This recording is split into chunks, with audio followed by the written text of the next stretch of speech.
Let's talk about theater in the Middle Ages. In the Middle Ages, life was dominated by the church. Also, most people not royal or connected to the church were illiterate. Since commoners had no way to read the Bible, in the 10th century the clergy began incorporating dramatic presentations of biblical stories into church services and rituals. These were, according to Roberts and Jacobs, short didactic means designed to teach a lesson, presentations performed in conjunction with the Mass, either with or without musical accompaniment. Performed mainly at Christmas and Easter, popular stories depicted were the visit of the wise men, the rantings of Herod, and the slaughter of the innocents, and the revelation of Christ's birth to the shepherds. Plays that portrayed Bible stories were known as mystery plays, since they revealed the mystery of God's Word to the people. Plays depicting the lives of saints, called miracle plays, were also performed. Eventually, these plays moved outside to the cathedral steps and then to town centers.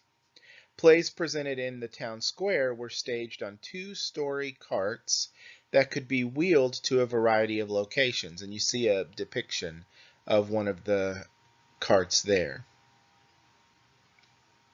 These plays were often performed in cycles at festivals, so that the entire biblical history from creation to Judgment Day was presented. Costumes and props were usually stored in the bottom of the cart, and the stage made up the second level. By the 13th century, the cycle plays became too large for the clergy to stage, so professional guilds became responsible for acting out the individual plays in the cycle. And a guild was like a group of people who had the same profession. So you would have a guild of uh, carpenters, you would have a guild of blacksmiths, and so on. And often the guilds would depict stories related to their craft. So, for example, the Carpentry Guild might put on the story of Noah's Ark. The Bakers Guild might present the Last Supper. In the 14th century, a new kind of play emerged, the morality play. These plays were allegorical stories where characters such as faith, truth, good deeds, falsehood, the seven deadly sins, and worldly flesh battled for the human soul. The most famous morality play is called Everyman. However, without the influence of the church, the plays started to change. They became cruder and more comic. Audiences loved the immoral characters, and the actors portraying these characters were all too willing to give the audience just what they wanted. The devil character, for instance, might run into the crowd and grab an audience member. By the 15th century, the church began outlawing these performances in the town center, and permanent theaters were built outside of the city walls. According to Rob Graham, the devil was a favorite character in these cycle plays, both comic and frightening. His entrance was accompanied with much banging of pots and kettles, and he often, somewhat dangerously, employed fireworks. English Renaissance drama. By the late 1500s, during the time of the flowering of arts known as the Renaissance, there were permanent playhouses that were quite popular. These were usually on the outskirts of the city, and one of the most famous of these theaters was the Globe, where Shakespeare's major plays were performed. So before we talk about characteristics of English Renaissance drama, the word Renaissance comes from the French for rebirth, and the movement began in 1350 and lasted until 1600. Saphir and Daniel summarize this time in history as one when Europeans made their first great expeditions to the New World, technology advanced at an unprecedented rate, the arts flourished, and the great classical civilizations of Greece and Rome were rediscovered. And you'll notice that the Renaissance began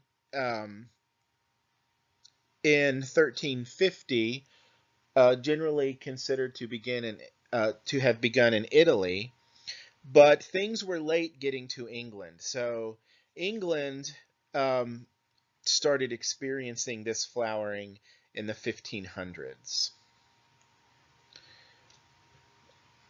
So, characteristics of English Renaissance drama.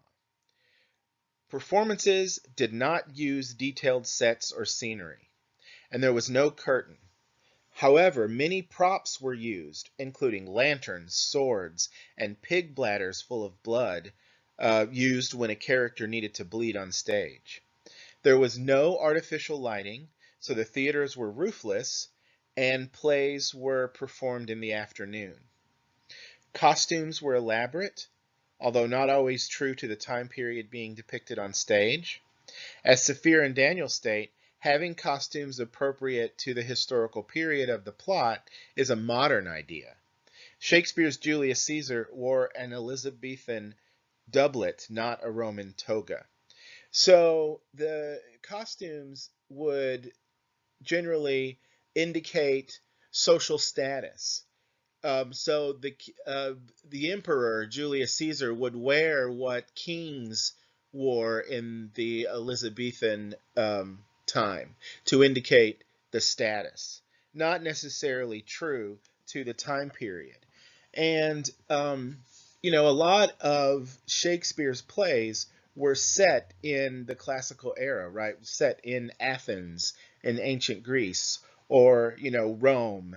Um, but the costumes did not were not those of that time period.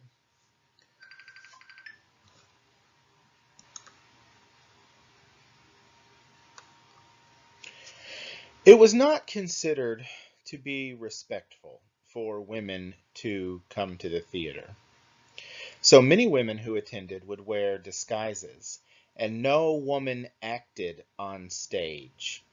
Female parts were played by teenage boys who were apprentices of the more seasoned actors. Theaters like the Globe could hold between 2,000 and 3,000 spectators.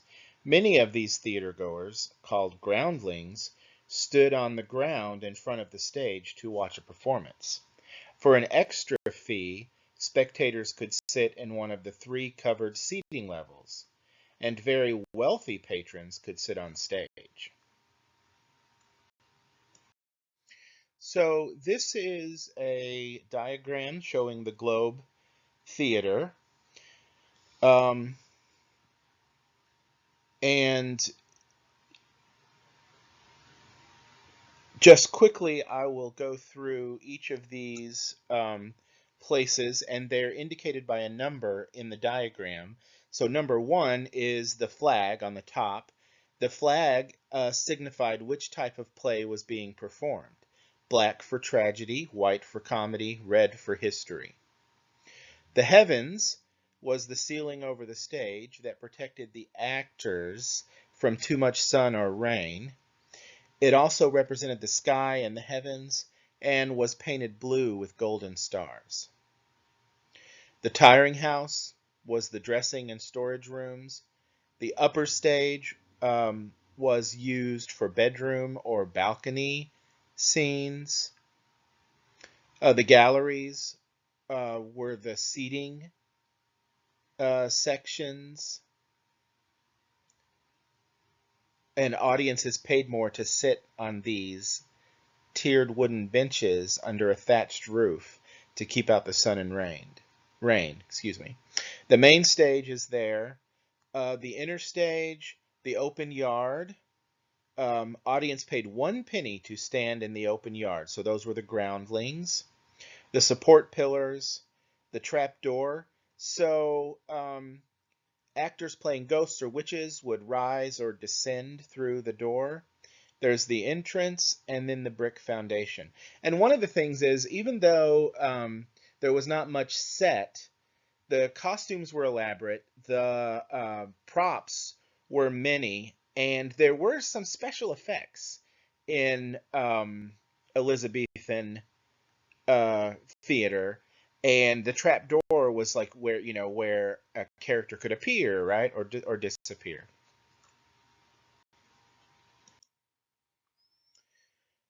So, what are some other characteristics of English Renaissance drama? And look, here is a modern recreation of the original Globe Theater. It stands in London now, um, and you can go and watch plays there.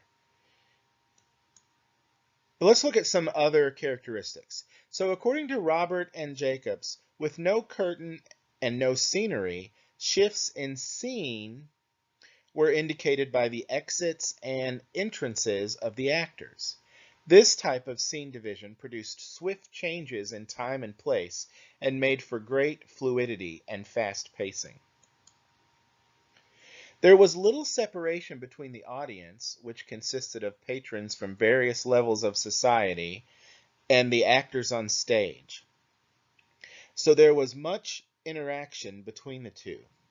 The audience clapped and booed whenever they felt like it. Spectators often talked back to the actors, and if they didn't like the performance, they threw fruit. Audience members might even join the characters in a dance.